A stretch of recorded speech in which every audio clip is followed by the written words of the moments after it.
Ви можете записатися на щеплення в КУП, навіть якщо ви не є резидентом і не маєте посвідки на тимчасове проживання. Деякі щеплення є обов'язковими для дітей до 16 років. Без цих щеплень вони не можуть відвідувати школу. Обов'язкових щеплень 6. Також є 4 щеплення, обов'язковість яких кожні 3 роки може змінюватись. Проба МАНТУ здійснюється для виявлення туберкульозу – серйозного захворювання, яке, якщо його вчасно не розпізнати, може призвести до смерті. Важливо пройти обстеження, тому що іноді хвороба має прихований характер і може не проявлятися у вигляді жодних симптомів. Зверніться до лікаря, якщо у вас погане самопочуття, кашель, температура, слабкість, пітливість.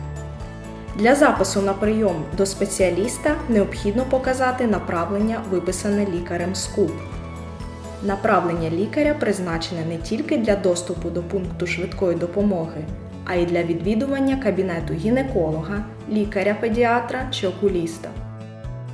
Щоб здійснити візит до спеціаліста, ви повинні оплатити талон на стійці лікарні, через автомати або на стійці КУП. Щоб зробити аналіз крові, потрібна медична картка та направлення лікаря.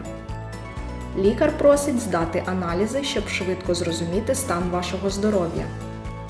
Береться декілька зразків крові, тому що для різних аналізів потрібні різні частини крові, і аналізи проводяться не в одній лабораторії. Через 3 дні зразки викидають у сміття.